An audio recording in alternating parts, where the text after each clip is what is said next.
모든 어떤 지질학자들이 그리고 화산학자들이 당연히 그렇다라고 이야기를 해요. 오히려 백두산보다 훨씬 더 높은 가능성이 있는 게 후지산인 것 같아요. 지금 어마어마한 인구가 살고 있는 동경이 거의 마비가 될 수 있겠죠. 화산재가요 1cm만 쌓여도 차가 못 움직여. 항공 물류가 차단되는 것만으로도 주식시장이 요동치고 경제적 혼란이 있을 수가 있다. 그런데 걱정되는 거는 이걸 막을 수 없다는 거예요.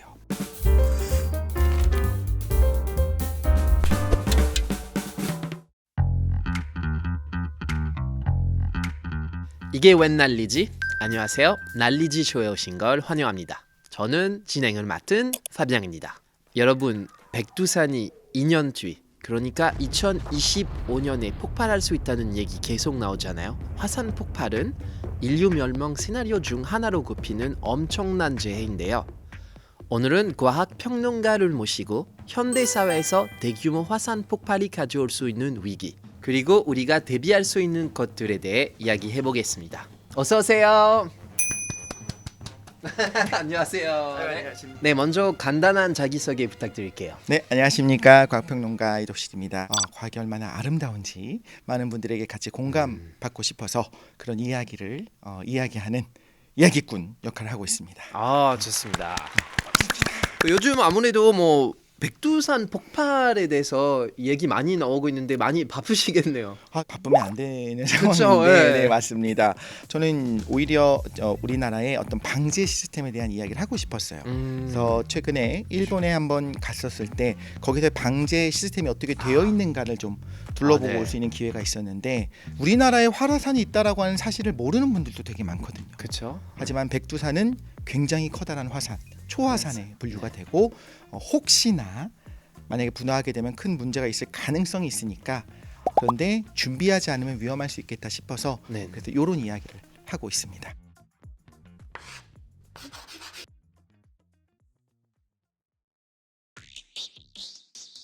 그러면 아마도 우리 구독자분들이 가장 궁금해하시는 게 있을 텐데 단도직입적으로 묻겠습니다. 그러니까 2025년이죠. 네. 백두산 폭발할 수도 있다. 그 과학자들은 그게에 대해서 어떻게 보고 있는지 궁금해요. 날짜를 혹은 뭐 몇 연도 이거를 네. 특정하는 건 사실 불가능합니다. 그렇죠. 이거는 그냥 주기적으로 분화를 해왔고 네. 백두산 아래 마그마방이 채워져 있고 지속적으로 마그마가 공급이 되고 있고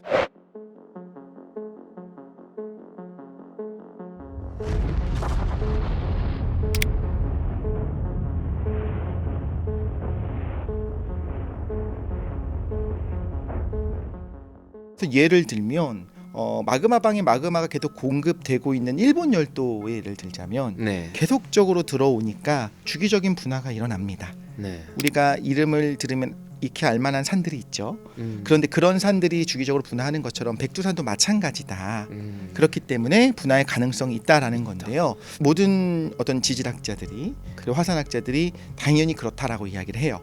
그런데 2025년이냐 이건 말하기가 어렵습니다. 그 2025년 얘기 나오는 게 사실 그 주기가 있잖아요. 100년 전에 이제 1925년에 이제 폭발이 있었으니까. 네, 마지막 분화의 기록이 남아 있어요. 그렇죠. 이렇게 생각하면 될 것 같아요. 일반적으로 공급되는 마그마의 양이 일정하고 위에서 버틸 수 있는 무게가 어느 정도 일정하다고 한다면 적당히 100에서 150년 혹은 200년 정도에 한 번씩 흔들림이 있다라는 걸 얘기하는 겁니다.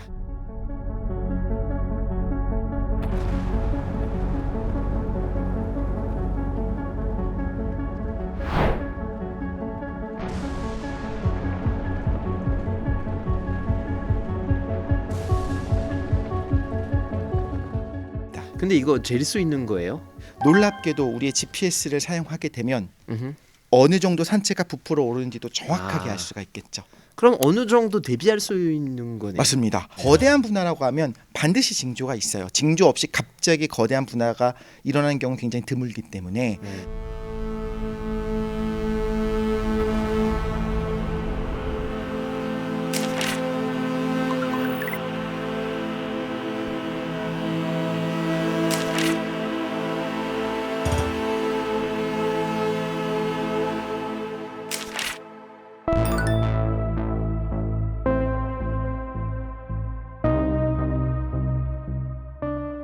그런데 걱정되는 거는 이걸 막을 수 없다는 거예요.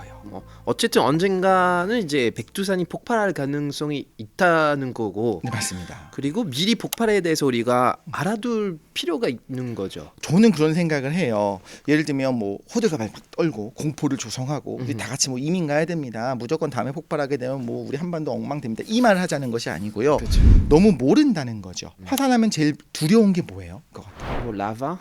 용암 무섭죠. 라바가 무섭고 뭐 화쇄류라고 하나요? 네. 막 떨어져 내리는 거. 막 이렇게 그런 게 제일 무서운 거.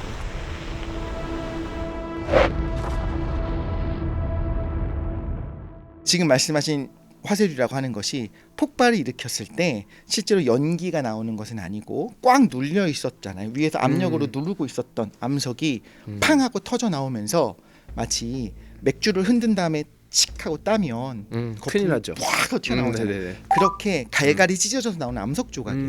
그럼 그 암석 조각이 위로 올라갔다가 무거우니까 다시 주저앉으면서 쭉 흘러내리는 거거든요. 그게 화쇄류인데 91년에 운젠 화산의 분화가 있었는데 네네. 그 운젠 화산의 분화를 했을 때 계속 분화의 가능성이 보였어요. 네. 그래서 수많은 언론들이 다 가갖고 이미 카메라를 장치하고 시기으려고 하고 있었던 거예요. 그런데 그때 용암이 무서운 게 아니고 이 화쇄류라고 하는 것이 어마어마하게 무섭구나라고 하는 걸 실제로 눈으로 본 다음에야 깨닫게 된 부분이 있었고,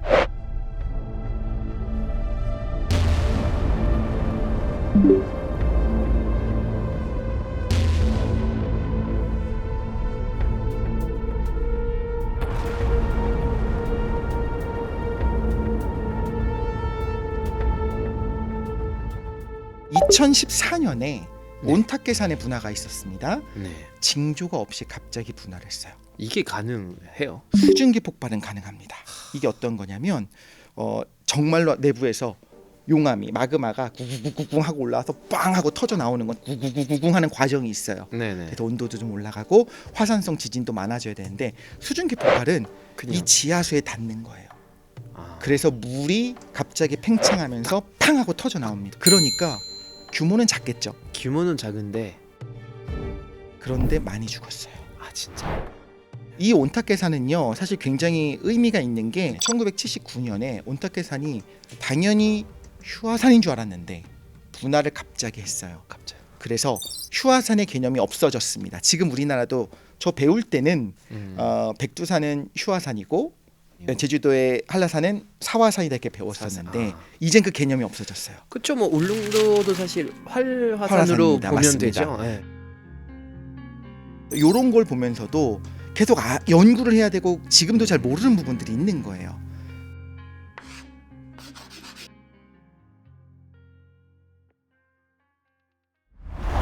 뉴스 속보입니다. 백두산 화산이 폭발했습니다. 폭발의 위력이 어느 정도인지 확인하시죠. 이번 폭발은 단층 역사상 무대를 찾기 힘든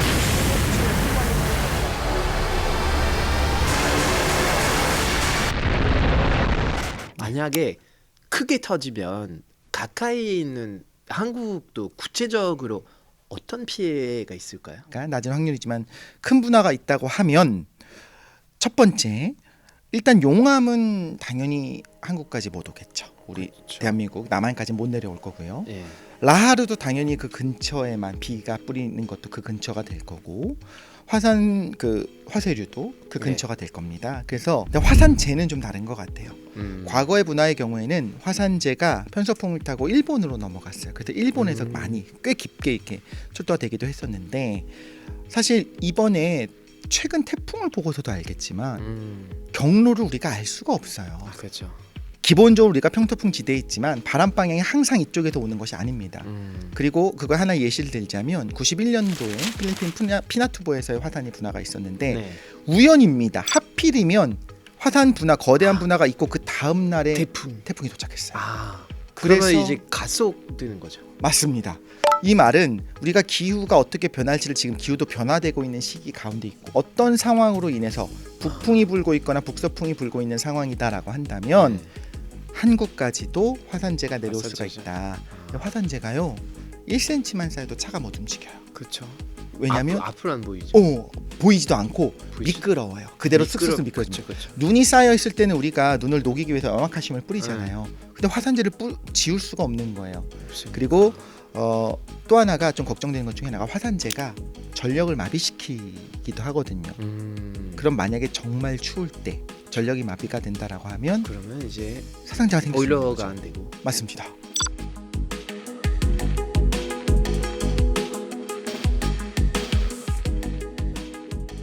또 하나는 온탁계산의 분화가 딱 그런 상황이었는데 징조가 없이 수증기 분화를 하게 되면 관광객이 많아요. 북한에. 그렇죠. 네. 근데 그분들이 그러니까 인명 피해가 있을 가능성이 있다.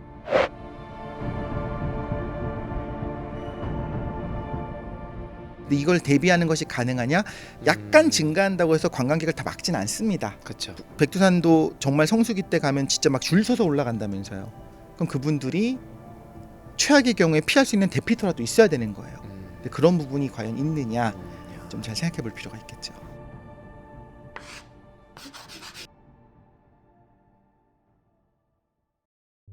사실 화산 폭발은 역사적으로 계속 있었던 재해잖아요. 네. 폼페이 화산도 있고요. 큰 화산이 폭발했을 때 실제로 어떤 피해가 있었는지 궁금해요. 근데 다행인 거는 선사 시대를 넘어간 다음부터는 아주 커다란 그죠 인류의 대멸종을 가져올 정도의 분화는 없었어요. 다행이네요. 그렇지만 아마 파비앙 씨가 프랑스에서 오셨으니까 제일 익숙한 곳 중에 하나인 아이슬란드 화산 얘기를 한번 해보면 좋겠어요. 사실 아이슬란드의 라키 화산이 분화를 시작을 했는데 네. 이 아이슬란드에서도 10,000명 이상이 사망을 했어요.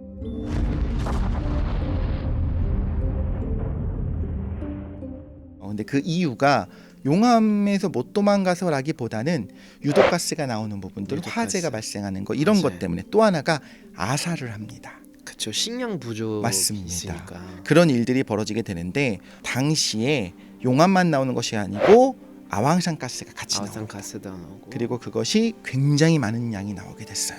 그래서 황산 에어로졸이 이 위 만들어지게 되거든요.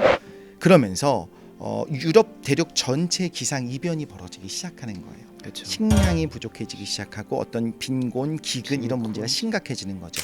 그런데 이제 프랑스 대혁명이라고 하는 어떻게 보면 인류 역사에서 가장 중요한 몇 가지 사건 중에 하나인 하나죠. 네. 그 사건이 사실 라키 화산 때문이라고 얘기할 수는 없지만 네. 영향을 줬을 수는 있다라고 하는 연구 결과들이 있는데 저는 좀 가능성이 있는 것 같아요. 왜냐하면 배부르면 사실 어떤 혁명까지 이어지기가 쉽지는 않은 것 같아요.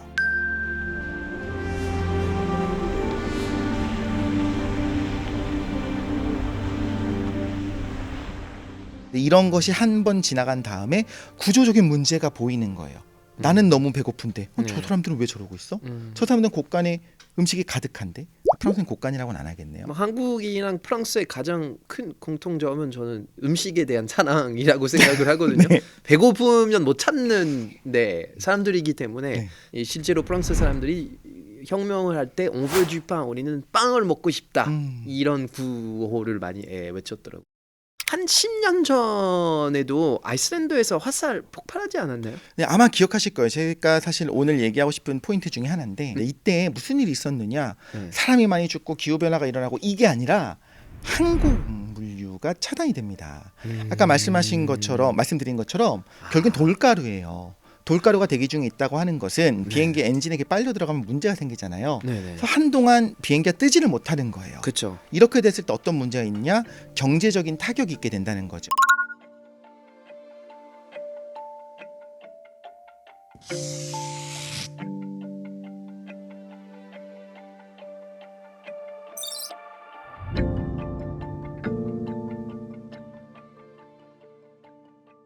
물류 전체가 스탑이 물류해야 되잖아요. 되는 거. 그럼 어떤 화산으로 인해서 항공 물류가 차단되는 것만으로도 주식 시장이 요동치고 경제에 커다란 변혁이 있을 수도 있다. 사실 우리의 배고픔을 유발하는 것들은 어떤 나비 효과로 인해서 결국에는 경제거든요. 그래서 경제적인 문제가 일어날 수도 있다는 생각도 해야 될 것 같아요. 구체적으로 어떤 혼란이 있을지 뭐 이건 제 소설을 쓰는 겁니다. 예를 들자면 하나 실제로 분진이 우리나라까지 오지 않는다 하더라도 네. 그렇다고 하더라도 첫 번째 마스크의 판매량이 증가할 수 있겠죠. 비축을 해야 된다. 그렇죠. 그리고 나는 숨 쉬어야 되기 숨 쉬어야 때문에. 되니까 화산재는 건강에 좋지 않거든요. 네네. 또 하나는 조금 더 중규모라고 한다면 실제로 반도체 공장이 안에가 무균실로 그리고 먼지 하나 없이 굉장히 잘 유지가 되고 있거든요. 방진 시설이 다 되어 있어요. 네네. 그럼에도 불구하고 화산재가 한반도 아래쪽까지 내려올 수 있겠네.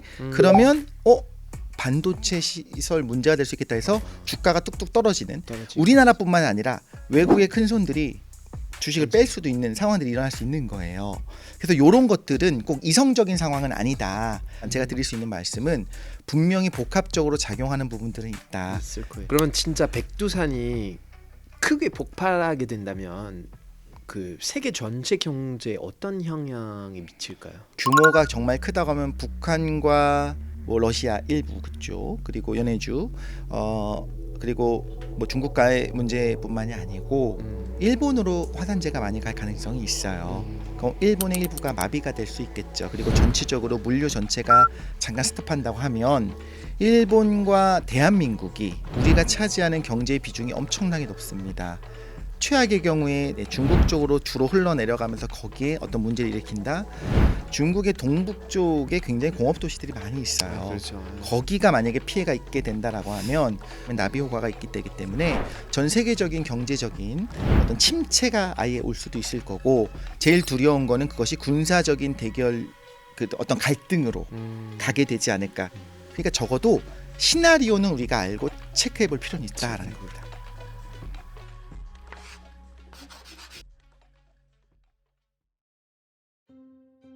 그 핵실험장이 제가 가까운 걸로 알고 있거든요. 타격 받을 위험이 없나? 핵실험이 과연 영향을 주느냐?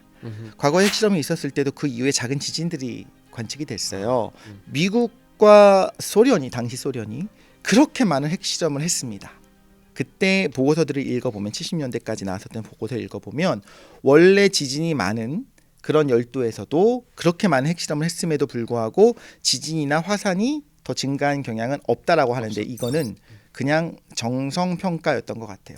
봤더니 빈도가 증가 안 했네였어요. 그런데 최근의 연구들을 보면요. 실제 연대 교수님이 연구하시는 내용들을 직접 들었습니다.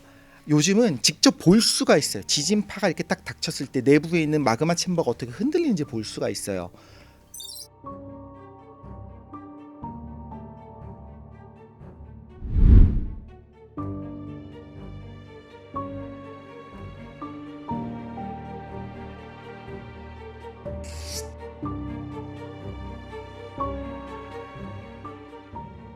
북한의 핵실험이 만약에 커다란 수소폭탄 실험을 한다고 하면 그것 때문에 영향을 주고 마치 샴페인병이 뻥 터지는 것처럼 할 수 있다.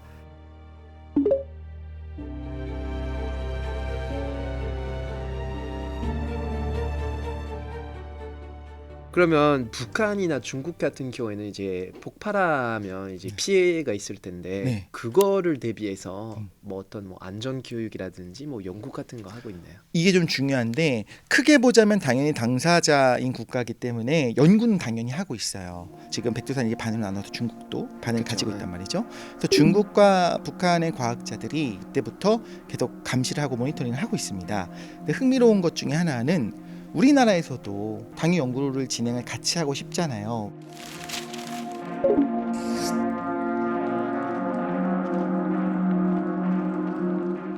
그래서 지진계를 좀 설치를 해달라는 북한 요청이 있었다고 해요. 그래서 우리나라에서도 얼마든지 지진계 설치를 할 수 있다. 대신에 당연히 그 부분에 대한 정보들은 실시간으로 공유를 해줘야 된다. 당연하겠죠. 그렇죠. 이거는 공동이 하는 거니까. 근데 그 부분에서 북한이 거절을 한 거예요. 거절했겠죠. 1차적으로 우리가 거르고 나중에 데이터를 주겠다. 아마 뭐 여러 가지 뭐 핵실험뿐만 아니라 여러 가지 어떤 군사적인 목적이 있을 수도 있겠죠. 그래서 그렇게 하면 안 된다 해서 그게 무산됐던 적은 있거든요.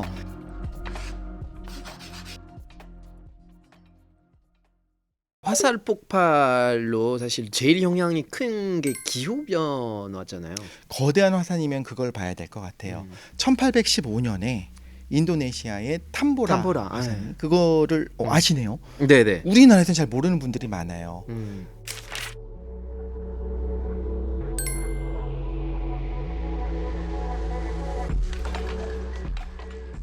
커다란 화산, 초화산, 백두산의 버금간 혹은 백두산보다 더 규모가 큰 화산이 분할했는데 유럽에선 몰랐대요. 아무도 몰랐습니다. 왜? 그냥 뭐 네덜란드 식민지에서 뭔가 화산이 터졌고 거기 주둔했던 군대들은 좀 관찰을 했지만 어차피 멀다. 멀다. 그런데 그 다음 해에 유럽 사람들이 다 알게 됩니다. 음. 당시 하필이면 1800년대 초반부터 계속적으로 화산들이 분할을 했어요. 분할. 또 하나는 당시 하필이면 소빙하기가 있었던 시기였어요. 좀 추워지는 상황이었어요. 이제 안 그래도 추워지는 상황에서 거대한 분화, 탐보라의 분화가 있고 나니까 이 상황이 태양열을 차단을 해버리는 거죠. 그래서 전 세계의 연평균 온도가 1.5도 떨어지는 곳도 있고 특정 지역은 더 많이 떨어지는 거예요. 1도 떨어지는 게 그렇게 큰 거냐라고 얘기하겠지만 엄청 우리가 크죠. 그렇죠. 하나의 화산 이후로 갑자기 평균 전 세계 지구의 평균 기온이 몇 년 동안 1도 2도 정도가 떨어진다는 거는 어마어마한 어마어마하죠. 그 기상 이변이 속출하기 시작하는 거죠. 네.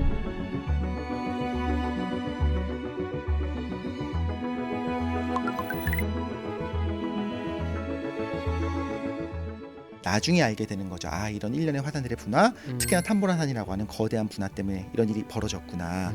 그때 곡물 생산량이 기록에 따르면 특정 지역은 75%가 줄었다고. 어마어마한 대기근이 오게 되고요. 그래서 1816년, 1817년에 식량 폭동이 일어나게 되는데 이 폭동이 너무 커서 기록된 바에 의하면 19세기 최악의 기근이 이때였다.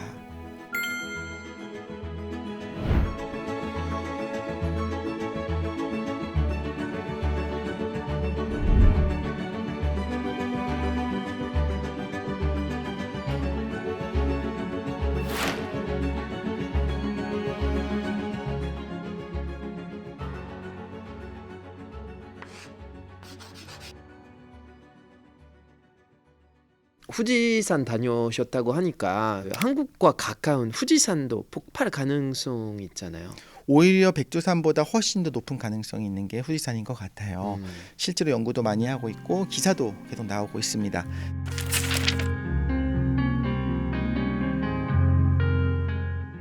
사실 300년 전에 커다란 분화가 한번 있었거든요.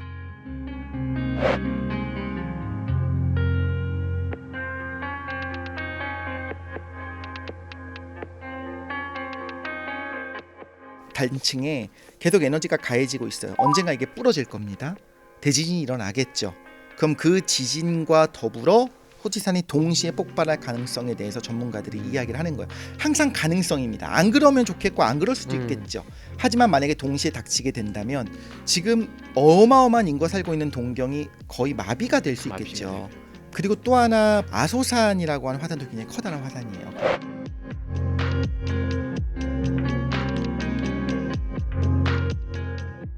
근데 아소산은 백두산과 서울 사이의 거리보다 아소산과 부산의 거리가 더 가까워요. 네. 그렇다면 오히려 우리가 좀 주의 깊게 봐야 되는 화산은 꼭 후지산만은 아니다. 아소산이 만약에 거대한 아소산이죠. 분화를 일으키게 되면 우리에게도 영향이 있을 수 있다.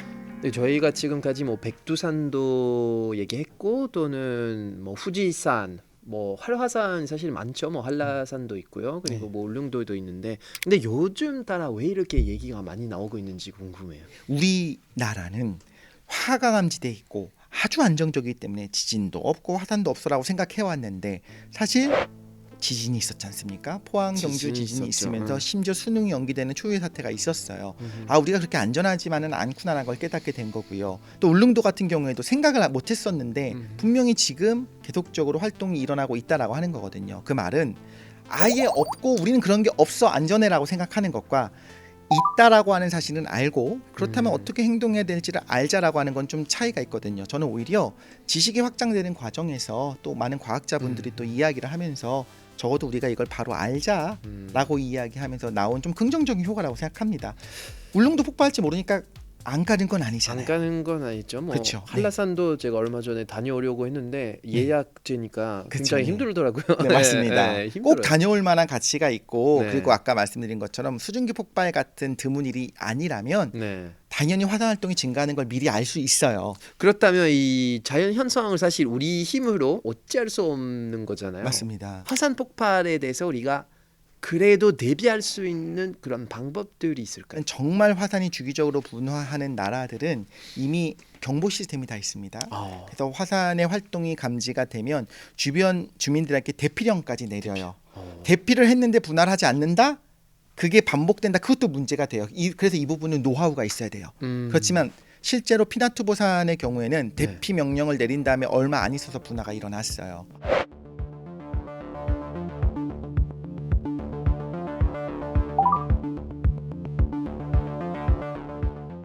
그래서 굉장히 커다란 분화였음에도 불구하고 사망자가 생각보다는 많지 않았습니다. 다행이네요. 당장 예를 들면 지금 막 징징거리면서 백두산의 거대한 규모의 분화가 감지됐다라고 하는 경보가 오면 당장 뭐 할지 우리 모르겠잖아요. 네네. 그거라도 알 필요는 있다라는 거예요. 몇 년 전에 일본 친구랑 영화관에 가는데 그 영화관에 그날은 이제 화재가 있었어요. 근데 알람이 울렸는데 모든 관광객들이 이제 그냥 영화를 보고 뭐지? 근데 옆에 일본 친구가 바로 제 팔을 잡고 이렇게 도망가더라고요. 아, 한국에서요? 네, 한국에서. 그래서 제일 먼저 나왔어요. 저랑 그 일본 친구랑. 재미없어서는 아니에요. 재미없어서가 아니라 깜짝 놀랐어요. 근데 그 친구가 되게 철저하게 준비되어 있더라고요. 아이고, 손을 잡고 싶어서는 아니었고. 아, 그런 건 아니었겠죠. 네네. 일본은 꼭 화산이 아니더라도 지진을 포함해서 항상 피난 가방을 가지고 있어요. 아, 사실 지진이 더 두렵잖아요. 그래서 거대한 지진이 일어났다는 알람이 오게 되면 무조건 피난 가방을 가지고 이제, 가는 곳이 있습니다. 피난처가 있습니다. 준비되어 건물은 무너질 수 있더라고요. 있으니까.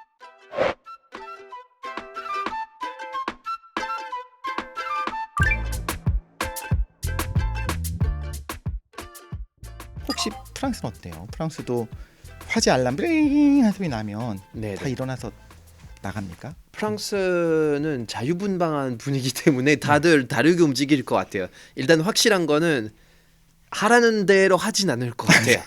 네. 네네. 내가 생각하는 안전을 위한 적절한 행동이 무엇인지 스스로 파악하고 움직일 것 같아요. 근데 그런 게 있잖아요. 뭐 한국에서 이렇게 그 재앙 문자가 오면 네. 알람을 거의 다 꺼두거든요. 왜 그럴까요? 뭐 때문이었을까요? 뭐 귀찮아서 그런 것도 있고 코로나 때문이라고. 코로나 때는 계속 뭐 하루에 뭐 한 뭐 10통씩 오니까 핸드폰 계속 울리잖아요. 그게 문제였어요. 사실 그거는 그렇다고 뭐 지자체가 보내지 않았어야 되냐 그건 아닌데 저도 나중에 껐거든요. 왜냐하면 궁금하지 않은 거예요. 하루에도 몇 번씩 오면서 누구 확진자의 동선이 어디 들어갔으니까 조회를 해봐라. 처음엔 봤지만 나중에 안 했거든요. 네. 그러다 보니까 진짜로 위험한 경보들, 예를 들면 제가 강릉에 놀러 갔습니다. 부산에 놀러 갔습니다. 쓰나미 경보가 올 수 있어요. 그건 무조건 봐야 되거든요. 그렇죠. 그런데 그런 문자들을 안 보게 되면 문제가 생긴다. 최근에 제 경험을 하나 말씀을 드리자면 강화도 쪽에서 지진이 한번 있었던 적이 있었어요. 그때 큰 규모는 아니었어요. 근데 그게 밤 늦게, 그러니까 새벽에 그 문자가 왔습니다. 당연히 재난 문자인 거 확인하고 봤더니 지진이었고 가까웠어요. 그때 바로 뭘 했냐면 전 거실에 있었는데 안방으로 가서 가족들이 자고 있는데 위에 뭐 있나부터 본 거예요. 혹시나 떨어질까봐. 그렇죠. 머리를 제일 먼저 보호해야 되거든요. 그걸 보면서 만약에 에어컨이 떨어지면 어떡하지? 네, 실외기가 네. 떨어지면 어떡하지? 저 전등이 떨어지면 어떡하지? 이걸 보고서 안전한 걸 체크했어요. 그럼 이 아래로 숨는 그 정도의 상식, 그리고 그 다음에 어떻게 행동해야 된다. 길지도 않거든요. 그 정도만 우리가 좀 문화로 자리 잡으면 좋겠다라는 생각이 들긴 합니다.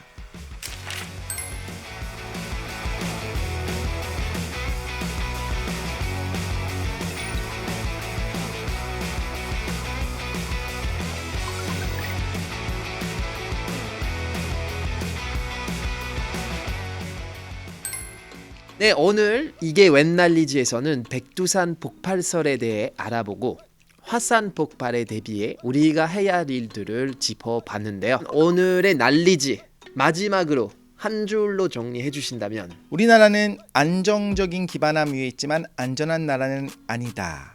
그래서 안전한 나라가 됐으면 좋겠다. 인 것 같습니다. 고맙습니다. 자, 오늘 이게 웬 난리지는 여기서 마치고요. 다음에 더 알찬 내용으로 돌아오겠습니다. 감사합니다. 감사합니다.